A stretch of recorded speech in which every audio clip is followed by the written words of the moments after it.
அருட்பெரும் ஜோதி அருட்பெரும் ஜோதி தனிப்பெரும் கருணை அருட்பெரும் ஜோதி எல்லா உயிர்களும் இன்புற்று வாழ்க கொல்லா நெறியே குவலையமெல்லாம் ஓங்குக. திருவருட் பிரகாச வள்ளற்பெருமான் அருளை செய்த சுத்த சன்மார்க்க அந்த நெறியினை அனைவரும் அறியும் வண்ணம் பல நூல்களை எழுதி வெளியிட்டவர் திண்டுக்கல் சுவாமி சரவணானந்தா அவர்கள் எழுதிய மெய்ப்பொருள் என்ற ஒரு புத்தகத்திலே இதுவரை 13 அத்தியாயங்கள் ஒலிவடிவிலே அன்பர்களுக்கு தகவலுக்காக தரப்பட்டன. இன்றைய நாளிலே 14வது அத்தியாயம் கல்வி. நூலின் பெயர் மெய்ப்பொருள். ஆசிரியர் சுவாமி சரவணானந்தா அவர்கள், திண்டுக்கல். அத்தியாயம் 14 கல்வி. மனிதனில் மறைபட்டு கிடக்கின்ற கடவுள் சக்தியை நன்கு தெரிந்து கொண்டு அகமிருந்து வெளிப்படுத்தி கொண்டு இருப்பதுதான் உண்மை கல்வியாம். வகரமெய் ஆகிய அருள் வடிவமும் இகர உயிராகிய அருள் பிரணவமும் கூடிய ஒன்றாம். இந்த அருள் ஒளிச்சக்தி மனித வடிவில் ஒடுங்கி கிடக்கின்றதை கல்லி தோண்டி வெளிப்படுத்தி கொள்ளுவதே கல்வியாகும். அகத்திருக்கும் அருள் வழி அனக நிறைவுற்றால் வாழ்வு நிறை இன்பமயமாகும். இதுவே கல்வியின் முடிந்த குறிக்கோளாம். இந்த கல்வியே உண்மை கல்வி எனவும் அருட்கல்வி எனவும் சாகா கல்வி எனவும் சாற்றப்படும். மற்றபடி உலகிலே புற நூல் அறிவால் ஏற்படும் அனுபவங்கள் எல்லாம் உண்மை கல்வியின் பயன் ஆகாவாம். புறத்திலிருந்து ஏற்கப்படுகின்ற கருத்துக்கள் உள்ளத்தில் சென்று பதிவாகி கொண்டிருக்கின்றன. மேலும் மேலும் பதிவாகின்ற கருத்து குவியல்கள் படிவங்களாக படிந்து விளங்குவனவாம். இந்த படிவங்களின் வெளிப்பாடே படிப்பின் ஆற்றலாம். இந்த படிப்பினால் மட்டும் உண்மை காணவும் அடையவும் முடிகின்றதில்லையாம். இப்படிப்பால் பெரும் கருத்தை கொண்டு உள் ஆழ்ந்து உண்மையை உணர பயன்படுத்தி கொண்டால் பின்னர் உள்ளத்திற்கும் கல்வி பொருளை திருவருளால் வெளிப்படுத்தி கொண்டு பயனுறலாம். எனவே படிப்பு என்பது புறத்திலிருந்து புகட்டப்படுவது எனவும் கல்வி அகத்திலிருந்து அகழ்ந்து வெளியாக்கப்படுவது எனவும் தெரிந்து கொள்ள வேண்டும்.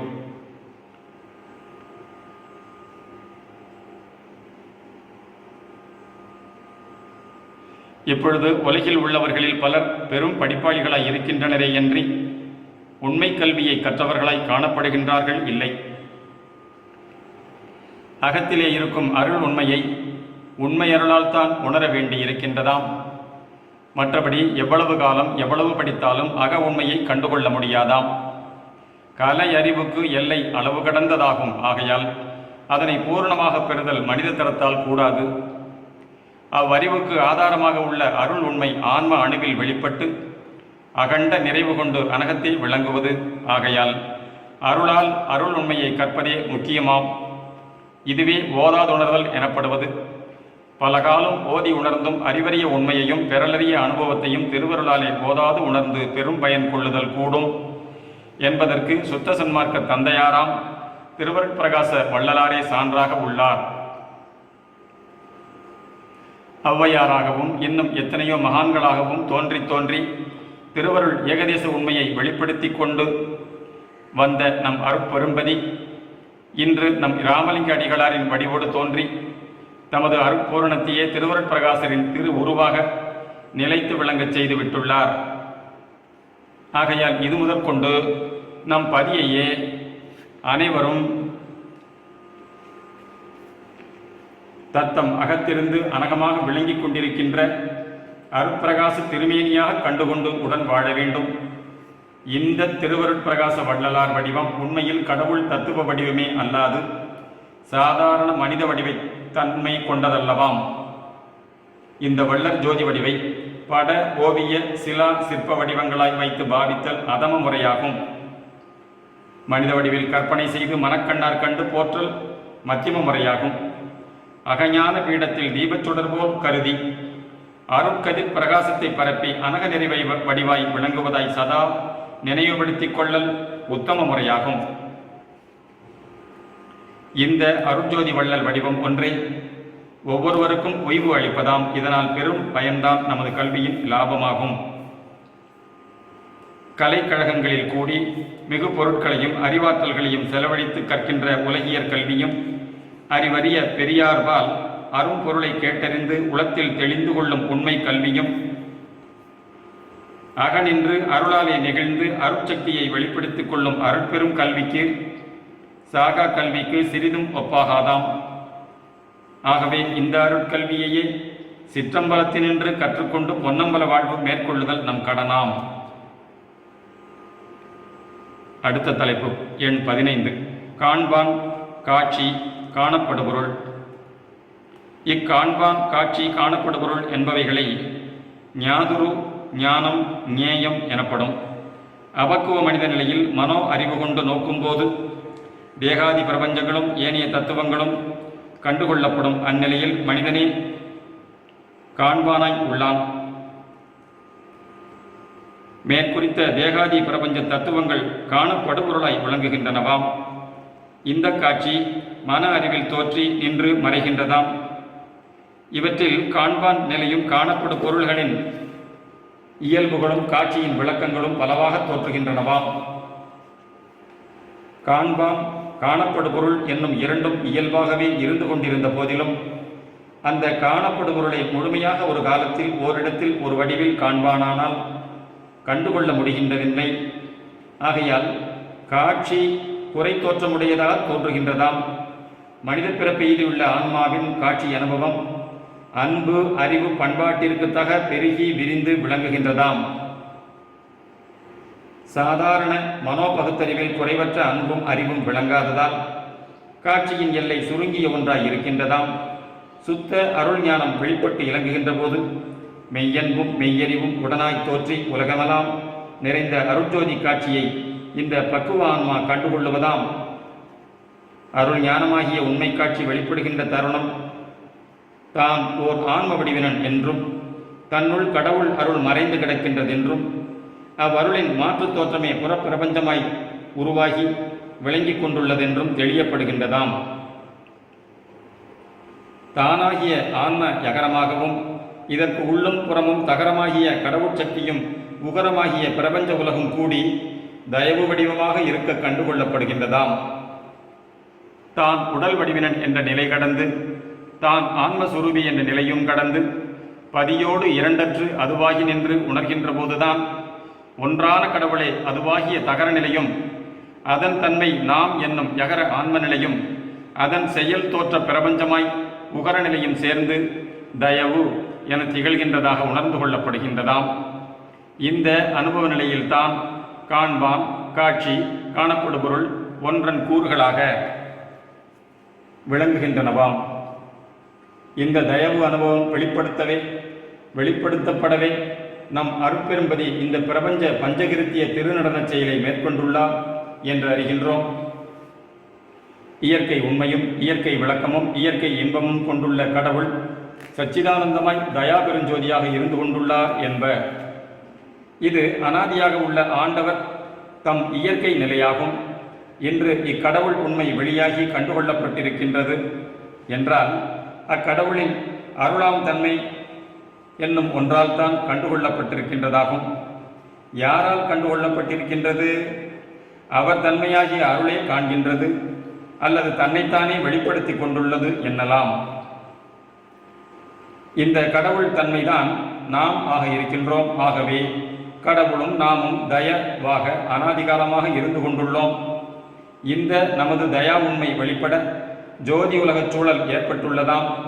இதனால் தயாபெருஞ்சோதியே கடவுளின் இயற்கை இயல் நிலையாக உள்ளதாம்.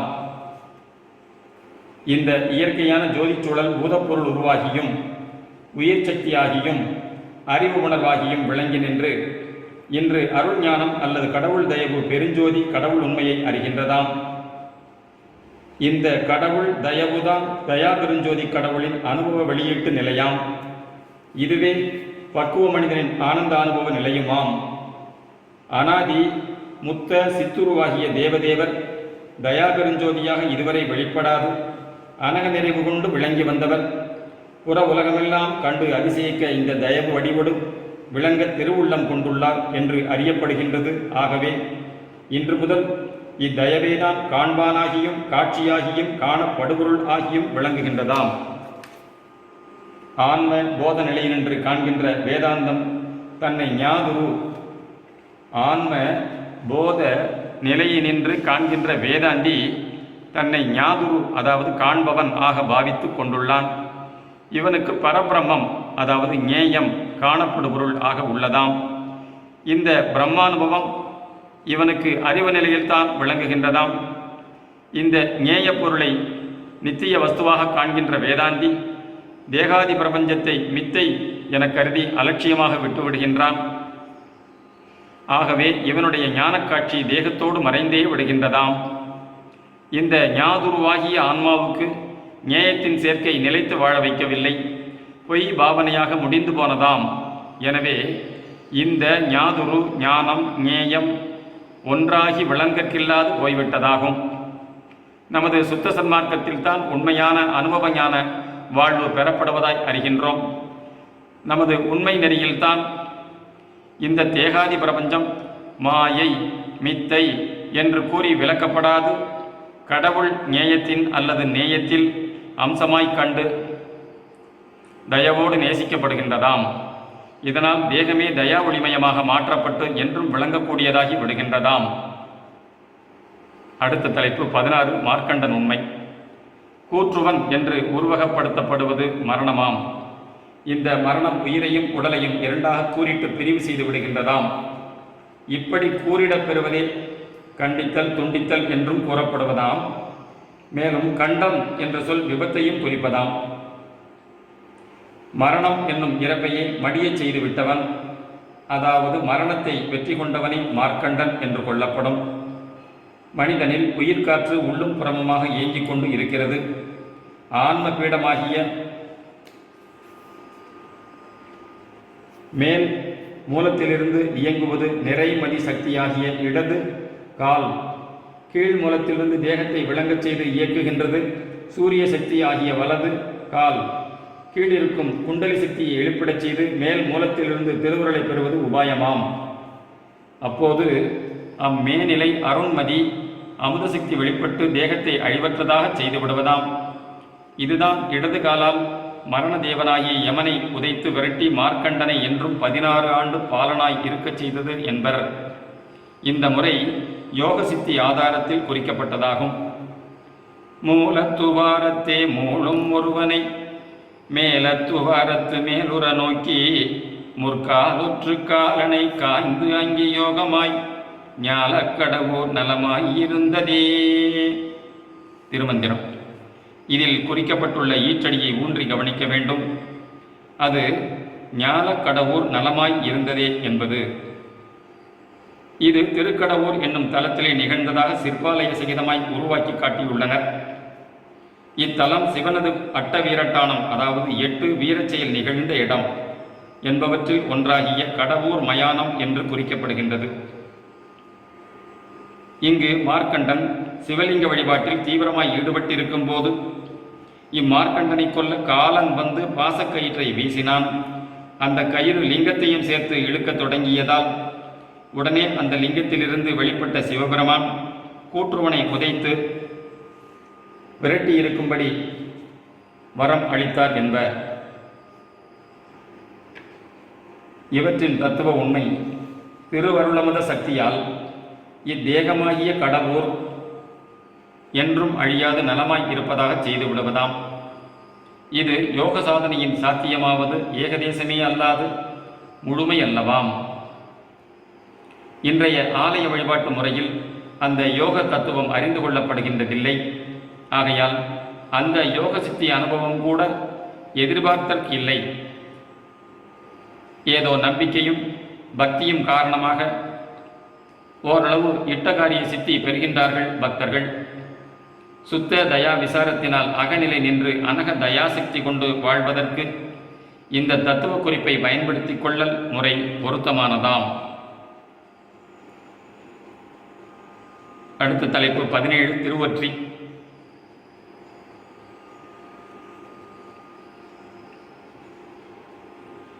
சென்னைக்கு அடுத்துள்ள சிறிய ஊர் இது என்பது பலருக்கும் தெரியும்.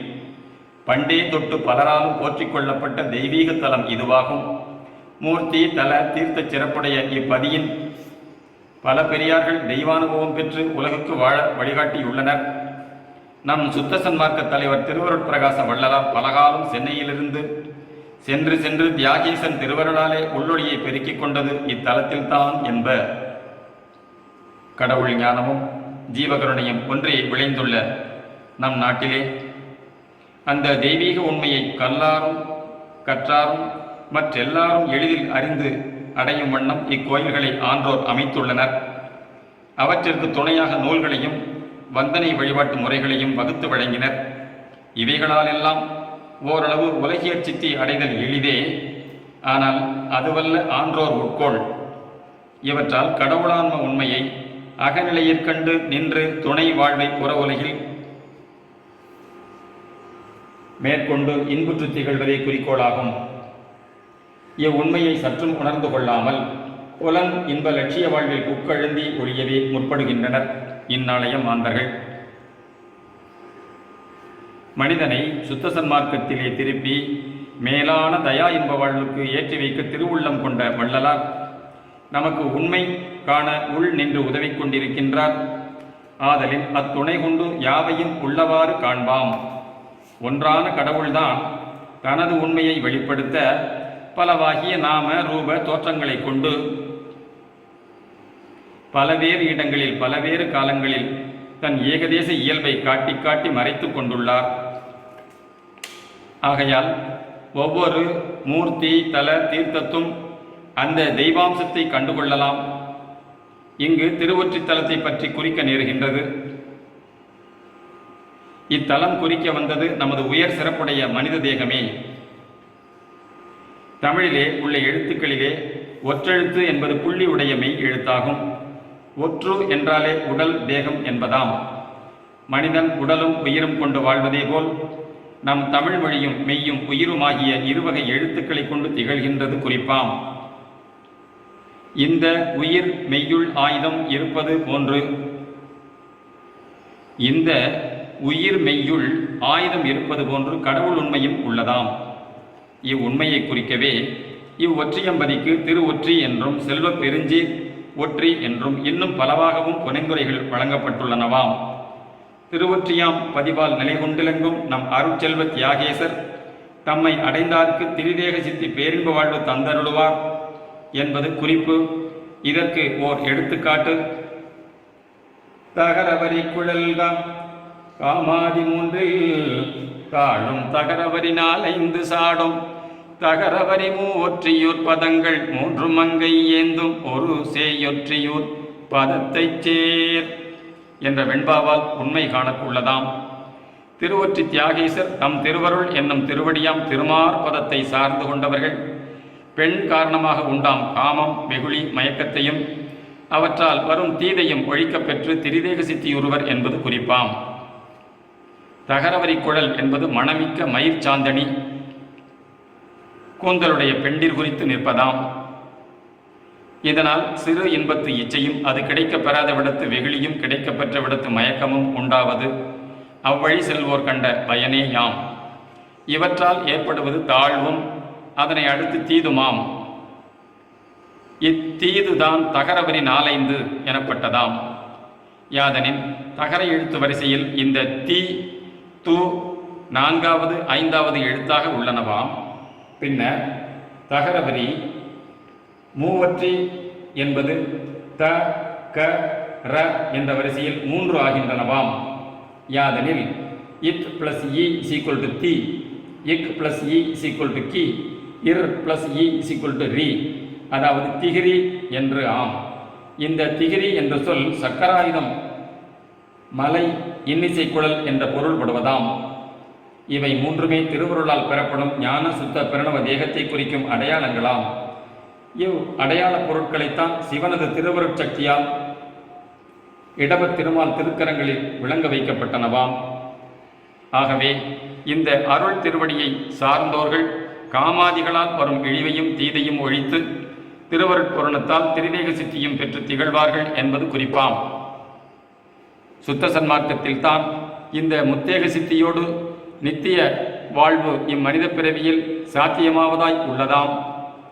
மற்ற முன்னெறிகளில் நித்திய ஆன்மாவே திருவொற்றியாக லட்சியம் செய்யப்பட்டிருந்ததால் புறவடிவை வெறும் ஒற்றியாக கருதி அலட்சியம் செய்து ஒற்றி வைத்து ஒளிந்து போக விட்டு விட்டார்கள். மகா துறவி பட்டினத்தடிகள்தான் ஒரு முக்கிய சான்றாக இவன் அடங்கிவிட்டிருக்கின்றார். அந்த ஆன்மாவாம் திருவொற்றி திருவருளின் வெளிப்பாட்டால் இன்று சுத்தமாதி திருவொற்றியாக திகழ உள்ளதாம். அடுத்த தலைப்பு எண் 18, திருமால் திருவடி. அருட்பெரும் கடவுள் உண்மையில் ஒருவரேயாவர். அவர்தம் திருவருள்தான் ஆக்கல், காத்தல், அழித்தல் என்னும் முத்தொழில் புரியும் திரிமூர்த்தி வடிவங்களாக விளங்குவதாம். அத்திருவருள் பிரணவமாயும் அத்திரிமூர்த்திகள் பிரணவத்தின் முக்கூறுகளாகவும் உள்ளன என்ப. இப்பொழுது வாழ்ந்து கொண்டிருக்கின்ற இத்தேக நிலை காத்தற் கடவுளின் செயல் கொண்டு இலங்குகின்றதாய் அறிவோம். உகர தத்துவமாகிய திருமாலின் உண்மையை அறிய இந்த தேகப்பிறவி உதவி நிற்கின்றது. இத்தேக வாழ்வில் உயிர் உணர்வு மன அறிவாகியும் ஆன்ம ஞானமாகியும் அபக்குவா பக்குவத்தில் விளைவு கொள்ளுகின்றனவாம். இவையே திருமால் திருவருளின் இரு கூறுகளாக கொள்ளப்படும். ஆண்டவர் அருளையே அவர்தம் திருவடியாக கூறுவது மரபாம். ஆகவே இங்கு நம் மனமும் ஆன்மாவும் கடவுளர் துணையடிகளாக கொள்ளப்படும். அபக்குவ மனோ உணர்வு நிலையை குரங்கு வடிவ அனுமானாக கொண்டு அதனை சிறிய திருவடி என்றும், பக்குவ ஆன்ம உணர்வு நிலையை கருடன் வடிவாக கொண்டு திருமாலின் பெரிய திருவடி எனவும் குறித்துள்ளனர்.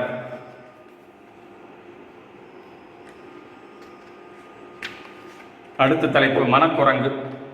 அக உண்மையை புற அனுபவத்தில் கண்டு தெளிந்து கொள்ளவே நமது ஆண்டவர் ஒவ்வொரு பொருளையும் உயிரையும் நிகழ்ச்சிகளையும் நம் பொருட்டு தோற்றுவித்துக் கொண்டுள்ளார். மனித மனம் ஆகிய சூக்கும தத்துவ கருவியை புற உலகில் ஒப்பு நோக்கி கொண்டு தெளிய ஒரு சில உயிர் இனத்தை படைத்து அளித்துள்ளார் நம் பதி. அவற்றில் ஒன்றுதான் இந்த குரங்கு. இக்குரங்கில் செயலும் இயலும் மனத்தின் செயலுக்கும் இயலுக்கும் ஒருவாறு பொருந்தியிருப்பதாக தோற்றுகின்றதாம். உண்மையில் இந்த மனம் என்னும் உணர்வு சக்தி கடவுள் அருள் வண்ணமாய் இருக்கின்றது. ஆகையால் தான் சுத்தமுற்ற மனத்தில் கடவுள் ஒளி சுடர் விடுகின்றதாம். இந்த மன உணர்வு அருள்மயமாய் விளங்கும் போது கடவுள் உண்மை வெளிப்படுகின்றது. அப்போதுதான் இந்த மனமே கடவுள் அம்சமானது என்ற தெளிவு உண்டாகின்றதாம். இக்கடவுள் அம்சமான மனத்தையே திருமாலின் சிறிய திருவடியாம் அனுமானின் அவதாரமாக குறிக்கப்படுகின்றதாம். இதற்கு காட்டாக கம்பர் கவிதையின் பகுதியில் நாட்படாமறைகளும் நவைபடா ஞானத்தாலும் கோட்படா பதமே ஐய குறக்குறு கொண்டது என்றான் என்று குறிக்கப்பட்டுள்ளதை காணலாம். திருமால் திருவடியே இந்த அனுமக் குரங்காம். இதன் ஆற்றல் மிக்க திறன் குறிக்கவே போலும் குரங்கை குரக்கு என வலித்து கொள்ளப்பட்டதென கொள்ளலாம். இக்குரங்கு காலின் மைந்தன், அதாவது வாயுபுத்திரன் என்பதாலும் உண்மையை யூகிக்கலாம். மேலும் மனித மனம் வாயுவின் கூறாகவே இருத்தலின் சதா சலித்து கொண்டே இருத்தல் இயல்பாய் இருக்கின்றது என்ப. கடவுள் உண்மையை கண்டு கொண்ட சுத்த மனம் அத்தோடு அத்துவிதமாகி விடுகின்றதால் பின் எக்காலம் விட்டு விலகுகின்றதில்லையாம். இவ்வுண்மை குறிப்பு குரங்கு பிடி என்பதாக வழக்கில் வந்துள்ளது. ஓம் என்னும் பிரணவம் அருள் என்னும் பொருள் கொண்டதாம். ஆகையால் விநாயகராம் பிரணவமூர்த்தி அருள் வடிவமாகும்.